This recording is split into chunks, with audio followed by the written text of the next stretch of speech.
মধ্যপ্রাচ্যের ভূরাজনীতিতে আজ এক অভাবনীয় মোড় দেখা দিয়েছে। যে ওয়াশিংটন এতদিন ইসরায়েলের রক্ষা কবচ হিসাবে বিবেচনা করা হতো, বর্তমান প্রেক্ষাপট সে হোয়াইট হাউসের অবস্থানেই বদলে গেছে। ডোনাল্ড ট্রাম্পের নির্দেশ উপেক্ষা করে ইসরায়েলি প্রধানমন্ত্রী নেতানিয়াহু যে পথ বেছে নিয়েছেন তা আমেরিকার জন্য মেনে নেওয়া কঠিন হয়ে পড়েছে। একসময়ের ঘনিষ্ঠ মিত্রের এই অবাধ্যতা ট্রাম্পের ধৈর্যের সীমা ছাড়িয়ে গেছে। তাই তেল আবিবের ক্ষমতার কেন্দ্রবিন্দুতে পৌঁছালো এক চূড়ান্ত সতর্কবার্তা।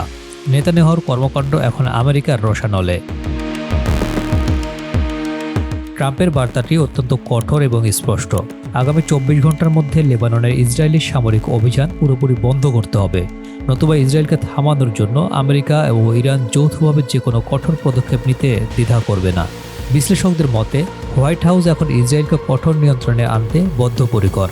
লেবাননের সাধারণ মানুষ যেভাবে ঘরবাড়ি হারিয়ে নরকীয় পরিস্থিতির শিকার হচ্ছে তা ডোনাল্ড ট্রাম্পের শান্তিনীতির সঙ্গে সরাসরি সাংঘর্ষিক। তাই এবার নাটকীয়তা ছেড়ে সরাসরি কঠোর পদক্ষেপের পথে হাঁটছেন মার্কিন প্রেসিডেন্ট। তেহরানের সঙ্গে সম্পাদিত ঐতিহাসিক চুক্তি রক্ষা করা এখন ট্রাম্পের অন্যতম প্রধান লক্ষ্য। নেতানিয়াহু নিজের রাজনৈতিক ভবিষ্যৎ ও ক্ষমতা টিকিয়ে রাখতে শান্তি প্রক্রিয়াকে যে সংকটে ফেলেছেন তা ওয়াশিংটন কোনোভাবে বরদাস্ত করবে না। শোনা যাচ্ছে হোয়াইট হাউসের অন্দরমহলে এরই মধ্যে ইসরায়েলি আগ্রাসন থামানোর ব্লুপ্রিন্ট তৈরি করা হয়েছে। ট্রাম্প বিশ্বমঞ্চে আর কোনো যুদ্ধবিগ্রহের বিস্তার চান না।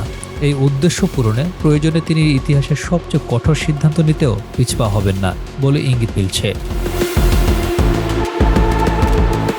যদি আলটিমেটাম উপেক্ষা করা হয় তবে 24 ঘন্টার মধ্যে ইসরায়েলের জন্য আমেরিকার আর্থিক সহায়তা এবং অত্যাধুনিক অস্ত্র সরবরাহ চিরতরে বন্ধ হয়ে যাবে। এমনকি দুই দেশের সামরিক গোয়েন্দা তথ্য আদান প্রদানের মতো গুরুত্বপূর্ণ সেবাও স্থগিত করা হতে পারে।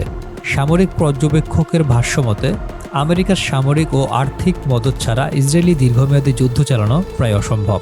ট্রাম্প খুব ভালো করেই জানেন, এখনই যদি ইসরায়েলকে নিবৃত করা না যায় মধ্যপ্রাচ্যের শান্তি প্রক্রিয়া ধূলিসাৎ হয়ে যাবে। তাই নিজের শান্তিকামী নীতি টিকিয়ে রাখতে ট্রাম্প এখন চূড়ান্ত যুদ্ধের ঘোষণা দেওয়ার মতো দুঃসাহসী সিদ্ধান্ত নেওয়ার পথে।